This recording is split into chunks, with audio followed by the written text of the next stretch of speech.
अस्सलाम वालेकुम नादरीन, आप यूट्यूब चैनल देख रहे हैं। मैं इमरान खान। नादरीन, आपको याद होगा कि एक दौर में एक नारा था, बड़ा मशहूर हुआ था, एक रियासत दो दस्तूर, ना मंजूर ना मंजूर। यही आज गिलगित बल्तिस्तान में हो रहा है और यही कुछ आज कश्मीर में हो रहा है। गिलगित बल्तिस्तान का इलेक्शन हर हाल में पाकिस्तान की मिलिट्री एस्टेब्लिशमेंट ने अपने टाउटों को देना है और उन्होंने अपनी पसंदीदा सियासी जमातों और शख्सियात को ये इलेक्शन जिताकर अपनी कठपुतली हुकूमतें इन दोनों जगहों पर बिठानी है। और ये बात पाकिस्तान तहरीक इंसाफ को बता दी गई है। अब फेस सेविंग का मामला है, कभी कोई गिरफ्तार होगा, कभी कोई रिहा होगा, कभी कोई कहीं शोर मचाएगा, कभी कहीं कुछ करेगा, लेकिन अमली तौर पे पाकिस्तान तहरीक इंसाफ को पता है कि उनके साथ क्या होने जा रहा है। अब डिपेंड करता है सारा का सारा अवाम के ऊपर। गिलगित बल्तिस्तान में शरह ख्वानदगी पूरे पाकिस्तान से ज़्यादा है। कश्मीर के अंदर जो लोगों का शऊर और जो लोगों की रेजिलियंस है वो पूरे पाकिस्तान से ज़्यादा है और यहाँ पे लोगों में इत्तफाक और इत्तेहाद भी बहुत ज़्यादा है। तो इन दो जगहों पे अगर अवाम डट गई और अवाम ने ये फैसला कर लिया कि उन्होंने अपना मैंडेट हर हाल में वापस लेना है, तो फिर मिलिट्री एस्टेब्लिशमेंट को शिकस्त हो जाएगी और ये बड़े आराम से हो जाएगी अगर अवाम ने ये फैसला कर लिया तो। अभी टाउटों की बेचारों की ज़बानें तालू के साथ प्रॉपर तरीके से लगी भी नहीं थी, उनके बेचारों के हलक भी खुश्क नहीं हुए थे बोल बोल के कि टाउटों ने अभी बोलना ही शुरू किया था कि जनाब पाकिस्तान तहरीक इंसाफ को फ्री हैंड मिल रहा है या पाकिस्तान तहरीक इंसाफ को वहाँ पे लेवल प्लेइंग फील्ड मिल रही है। गिलगित बल्तिस्तान में या कश्मीर में भी ये बातें शुरू ही की थी, साथ ही गिरफ्तारियाँ और सुबह बदरियाँ शुरू हो गई। देखिए, पाकिस्तान तहरीक इंसाफ को टोटल 24 घंटे मिले, थोड़ा सा टाइम यानी चंद घंटों के अंदर उन्होंने भाग दौड़ करके दिखाई और फिर साथ ही एस्टेब्लिशमेंट के हाथ पांव फूल गए और उनकी वो हालत होगी कि उन्होंने कहा पकड़ो भाई इन सारों को बंद करो। सारे हथकंडे करने के बावजूद यानी इंतखाबी निशान भी नहीं लेने दिया, अलग अलग इंतखाबी निशान के ऊपर वो इलेक्शन लड़ रहे हैं, उम्मीदवारों को भी खौफजदा किया गया, सबको बताया गया कि तुम्हें कभी भी हम जीतने नहीं देंगे। इलेक्टोरल लिस्टें जो हैं उनको भी तब्दील कर दिया गया, लोगों को खौफजदा भी किया जा रहा है, तहरीक इंसाफ के लोगों को यानी एक तरह से हरासा किया जा रहा है लोगों को और उन्हें कंपेन भी नहीं करने दी जा रही। अब कंपेन भी जैसे इन्होंने रोक दी है। एक तरफ PMLN के या पीपल्स पार्टी के लोग जाते हैं तो फौजी जवान उनका इस्तकबाल करते हैं, उन्हें हर जगह पे जो है वो बावर्दी लोग मिलते हैं, कभी फौजी यूनिफॉर्म में, कभी पुलिस की यूनिफॉर्म में, उनकी तो बड़ी रिस्पेक्ट हो रही है। लेकिन जब पाकिस्तान तहरीक इंसाफ जो पाकिस्तान की सबसे बड़ी पॉलिटिकल पार्टी है वो जैसे ही वहाँ दाखिल होती है गिलगित बल्तिस्तान में तो ऐसा लगता है कि उनके लिए कर्फ्यू लग गया है, जनाब NOC लेकर आएँ। ना नून लीग से कोई पूछता है, ना पीपल्स पार्टी से कोई पूछता है। PTI वाले जहाँ जाते हैं उनसे NOC पूछा जाता है, पकड़ो इनको बाहर निकालो सूबे से। तो ये कार्रवाई वहाँ पे डाली जा रही है। इसकी वजह सादी सादी है कि एस्टेब्लिशमेंट सारा कुछ करने के बावजूद इलेक्शन जीतने की पोजीशन में नहीं है। अब एस्टेब्लिशमेंट के पास सब कुछ करके एक ही रास्ता बचा है, क्योंकि वोट तो उन्हें नजर आ गया जितने बचेंगे वो सारे के सारे पाकिस्तान तहरीक इंसाफ के उम्मीदवारों को पड़ जाएंगे, क्योंकि वो एंटी एस्टेब्लिशमेंट बुनियाद पर इस वक्त इलेक्शन लड़ रहे हैं और वहाँ लोग जो है वो एस्टेब्लिशमेंट से या जर्नैलों की पॉलिसियों से नफरत करते हैं और शदीद नफरत करते हैं।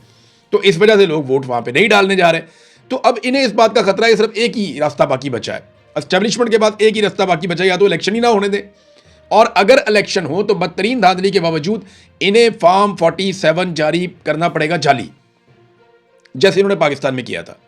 इन्हें जाली फॉर्म 47 जारी करना पड़ेगा, वरना किसी सूरत भी ये गिलगित बल्तिस्तान से इलेक्शन नहीं जीत सकते। एक बात तो आप ये ध्यान में रखें। अच्छा, गिलगित बल्तिस्तान के अवाम के पास रास्ता क्या है वो भी बड़ा आसान है।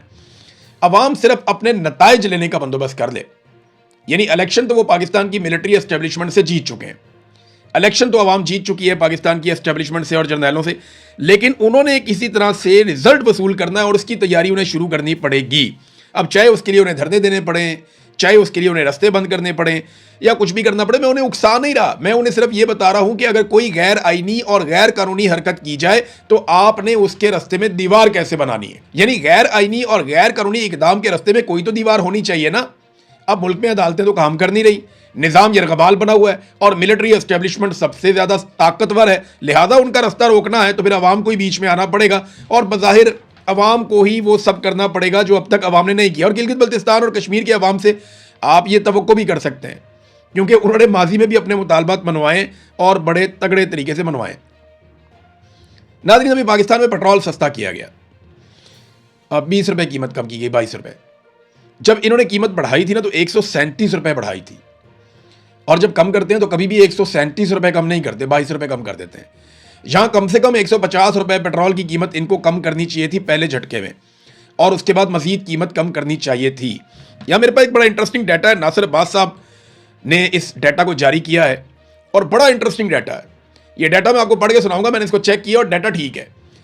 आजकल लोग ये कहते हैं ना कि देखें जी, इमरान खान के दौर में अगर पेट्रोल आलमी मंडी में महंगा था तो देखें ना, इमरान खान के दौर में डॉलर तो कम कीमत पे था, तो इसलिए उसको सस्ता मिल रहा था तो वो सस्ता बेच रहा था। बहुत सारी लोग कहानियां सुनाते हैं। तो आए आज आपके सामने पूरा फैक्ट रख देते हैं कि किस दौर में पेट्रोल कितने का था। हम 3 अदवार का मवाजना करेंगे। नवाज शरीफ कहते हैं कि मेरे दौर में 65 रुपए 70 रुपए लीटर पेट्रोल था। ये नवाज शरीफ का कहना, हालांकि इससे महंगा भी हो गया था, लेकिन चले यही में रुक जाते हैं। वो कहते हैं जी मेरे दौर में इतने का था तो इमरान खान ने महंगा कर दिया, और अब शहबाज शरीफ कहते हैं जनाब कि हमने तो भाई चीजें सस्ती की, महंगी नहीं की। तो आपको फैक्ट सारे बताते हैं डॉलर के साथ। साल 2016 नवाज शरीफ का दौर था।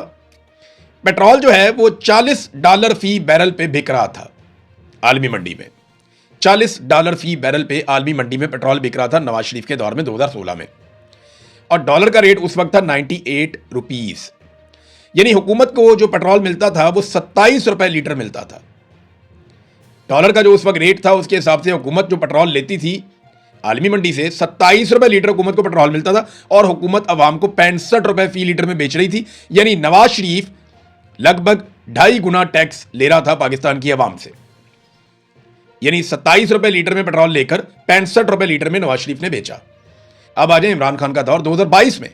आलमी मंडी में पेट्रोल की कीमत 110 भी हुई, 115 भी हुई। 115 का फिगर यहां पे उन्होंने दिया कि $115 फी बैरल आलमी मंडी में पेट्रोल की कीमत थी 2022 में,